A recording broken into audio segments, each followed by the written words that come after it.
शराब और जुआ और बुतों के थान, आस्थानों के थान और फाल के तीर, ये सब की सब हराम है। एक कानून बना दिया कि शराब हराम है।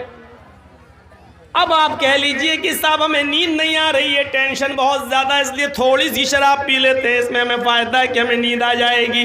हमें उस कानून को मानना है, जो हराम है वो हराम है।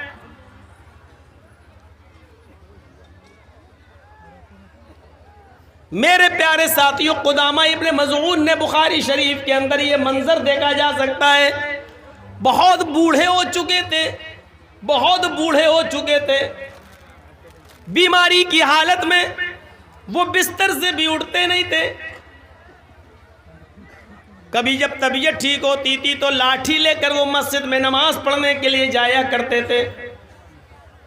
एक दिन उनको शदीद दर्द हुआ, इस बुजुर्ग सहाबी को इतना दर्द हुआ कि ये बर्दाश्त नहीं कर सके, तो उनके घर के किसी मेंबर ने उनको शराब की थोड़ी सी मिक़दार उनको दे दी।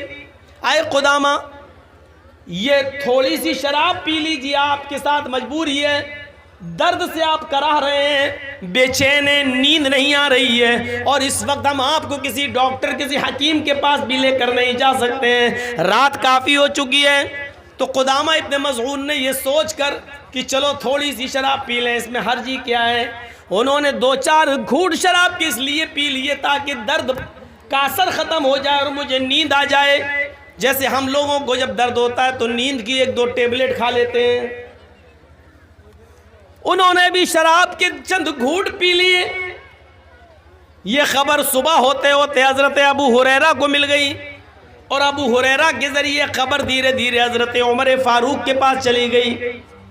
हजरत उमर फारूक ने कुदामा इब्न मज़ऊन को दूसरे दिन बुलाया और पूछा, क्या तुमने शराब पी थी? उन्होंने इकरार किया कि सर में दर्द, पैरों में दर्द, हाथ में दर्द, शिद्दत दर्द जब बढ़ गया और मुझे रात में बहुत ज़्यादा बेचैनी होने लगी तो मैंने थोड़ी सी शराब इसलिए पी ली ताकि सुकून मिल जाए। हज़रत उमर फ़ारूक ने कहा, मजबूरी में भी अल्लाह के रसूल ने शराब पीने की इजाज़त नहीं दी है, बीमारी में भी हमें अल्लाह के नबी सल्लल्लाहु अलैहि वसल्लम से शराब की पीने की कोई इजाज़त नहीं मिलती है, लिहाजा तुमने अपने जुर्म का इकरार कर लिया, तुम्हें 40 कोड़े मारे जाएंगे। सारे सहाबा की मीटिंग होती है। सहाबा ने अर्ज़ किया, अमीरुल मोमिनीन, बुज़ुर्ग सहाबी हैं, मसला मालूम नहीं था, मजबूरी में शराब पी ली है, छोड़ दीजिए, कमज़ोरी है उनकी ऊपर। उन्होंने कहा कि मुझे कोई एक ऐसी हदीस या ऐसा वाक़या बता दीजिए कि अल्लाह के रसूल के ज़माने में किसी मजबूर ने मजबूरी में शराब पी हो और अल्लाह के रसूल ने छोड़ दिया हो, मैंने छोड़ दूँगा। लेकिन किसी के पास ऐसी कोई दलील नहीं थी। हज़रत उमर फ़ारूक ने कहा, इनको कोड़े लगाए जाएं।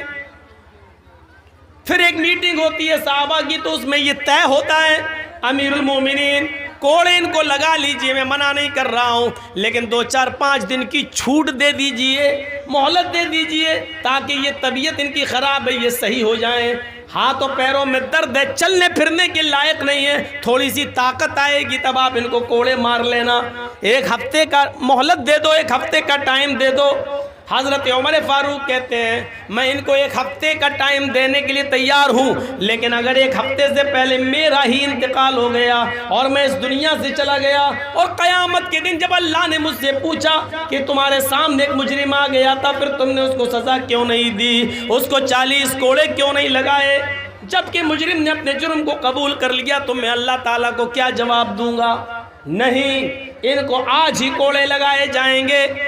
बुखारी शरीफ के सफ़हात पर यह मंजर लिखा हुआ है मेरे भाइयों। फिर कुदामा इब्न मज़ऊन, इस बूढ़े सहाबी को हज़रत उमर फ़ारूक ने 40 कोड़े पड़वाए, और 40 कोड़े उनको जब मारे गए तो उनको हड्डियों में इतना सख्त चोट लग चुकी थी उन 40 कोड़े खाने के बाद।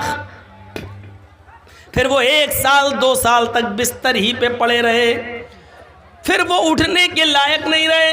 वो 40 कोड़े खाने के बाद वो पेशाब और पैखाना भी बिस्तर पर किया करते थे, फिर वो उठने के लायक नहीं रहे, वहीं वुज़ू बनवाया जाता था और उसी बिस्तर पर वो नमाज पढ़ते थे। 40 दुर्रे खाने के बाद, कोड़े खाने के बाद उनका जनाजा उसी बिस्तर के ऊपर उठता है। मेरे प्यारे साथियों, उमर फारूक ने इन तमाम चीज़ों की कोई परवाह नहीं की है। अंदाज़ा लगाइए, बीमारी में, मजबूरी के अंदर, जब दर्द बंद नहीं हो रहा था तो नींद आ जाए, इस मजबूरी में उन्होंने थोड़ी सी शराब पी ली। इस पर भी हजरत उमर फारूक ने उनको 40 कोड़े मारे। आज हमारा मौजूदा और नौजवान का तबका जरा सोचे और बताए, इंसाफ करे, क्या उसको ऐसी मजबूरी है? और मजबूरी है भी तब भी शराब जायज़ नहीं है। तो मैं कहना ये चाहता हूँ कि ट्रैफिक नियम का उल्लंघन आप नहीं कर सकते, चाहे कोई साधन, कोई गाड़ी आ रही हो, नहीं, अगर रेड सिग्नल है तो आपको रुकना है, चाहे एक्सीडेंट हो या ना हो। इसी तरीके से कुरान ने जो नियम बना दिया, जो कानून बना दिया, वो हमें फॉलो करना है, चाहे उसमें हमारा फ़ायदा हो या ना हो, चाहे उसमें हमारा नुकसान ही क्यों ना हो, लेकिन उसको फॉलो करना है। ये याद रखिएगा, इस नियम को, इस उसूल को हम नहीं तोड़ सकते। हमारे लिए जायज़ नहीं है इस नियम को तोड़ना। हमारी समझ में आए या ना आए, हमें इस्लाम के हर कानून को मानना पड़ेगा। हमारी अक्ल में ये मोज़ों पर मसा किया जाता है, कहाँ किया जाता है आपको मालूम है? जब वुज़ू आप बना रहे हैं तो ये मोज़ों पर मसा करते तो ऊपर करते हैं, ऐसे अपने हाथों को तर करिए, और ये तरीका है, ये 5 उंगलियां इस तरीके से आप लाइए और यहाँ तक लाइए, टखने तक, ऐसे करके यहाँ तक, ये 5 उंगली यहाँ तक, ये आपका मसा हो गया। अकल क्या कहती है? अकल कहती है कि हम ज़मीन पर चलते हैं तो गंदगी, मिट्टी या गंदगी नीचे लगती है। जब हम ज़मीन पे चलते हैं तो कायदे से हाथ तर करके हमें नीचे फेरना चाहिए ताकि नीचे का हिस्सा पाक हो जाए। लेकिन अल्लाह के रसूल ने तर हाथ करके, हाथों को भिगोकर नीचे फेरने का हुक्म नहीं दिया, बल्कि ऊपर फेरने का हुक्म दिया है, ऊपर।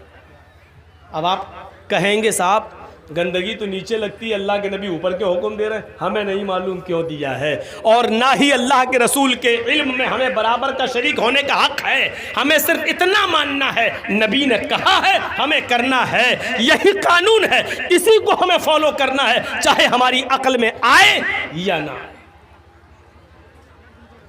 अभी हमारे मोहतरम मौलाना जमालुद्दीन साहब कितना ललकार रहे थे आपको, बताइए और इकरार कीजिए। पहले कहा उन्होंने कि आप लोग सिर्फ मौलाना जर्जीस को सुनने आते हैं, अमल करने नहीं आते, और फिर दूसरे बार जब ऐलान करवाया तो सब बोल दिए कि हाँ हाँ हम अमल करेंगे।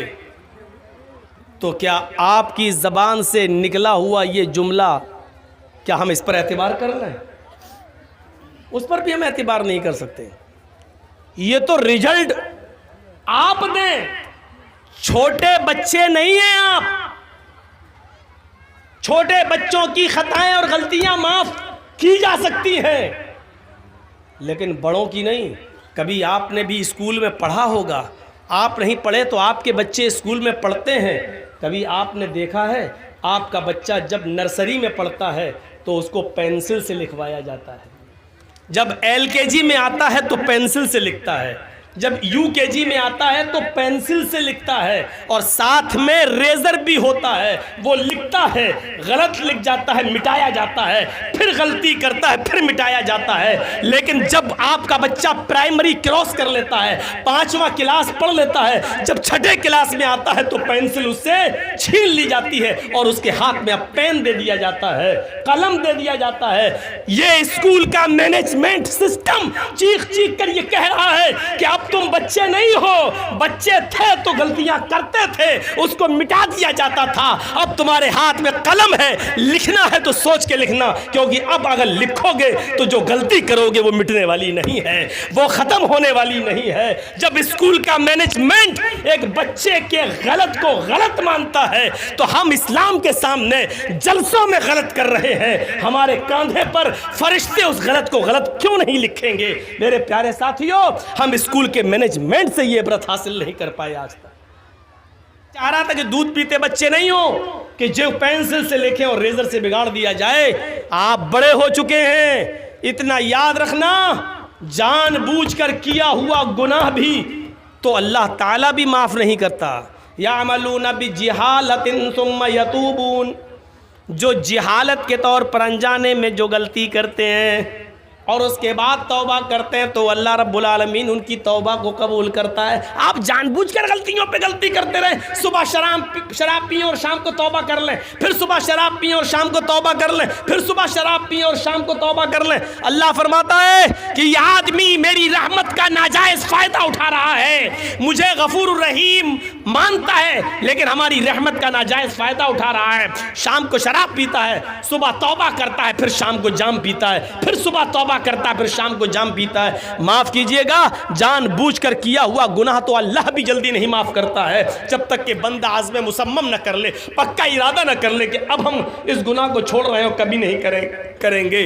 अल्लाह भी माफ नहीं करता है। मेरे प्यारे साथियों, हम अब पेन से लिख रहे हैं, पेंसिल का ज़माना छूट चुका है। अब जो कुछ भी आप करोगे याद करना, ये गलती मिटने वाली नहीं है, ये तारीख बनेगी, ये इतिहास बनेगा। पेंसिल से लिखकर रेजर से बिगाड़ने वाला ज़माना हमारा ख़त्म हो चुका है। अल्लाह के रसूल ने फरमाया था, जब तुम्हारे बच्चे 7 साल के हो जाएं तो नमाज पढ़ने का उनको हुक्म दो और उनको मस्जिद में ले जाओ। कभी पढ़ेंगे कभी छोड़ेंगे, कभी पढ़ेंगे कभी छोड़ेंगे, कोई बात नहीं, उनकी आदत डलवाओ। लेकिन जब 10 साल के हो जाएं तो बचपना उनका ख़त्म हो गया है और 10 साल के बाद भी अगर वो नमाज ना पढ़े तो उनको मारो, फज़रिबूहुम, तो उनको मारो और मस्जिद में ले जाओ। यानी 7 साल से लेकर 10 साल तक की ज़िंदगी आपकी बचपने की ज़िंदगी शुमार की जा सकती है। लेकिन 10 साल के बाद अब आपके हाथ में पेंसिल नहीं है, पेन है। अब जो भी आप करेंगे वो सोच समझ कर कीजिएगा, क्योंकि ये गलती मिटेगी नहीं। गलत लिखोगे तो लिख जाएगा।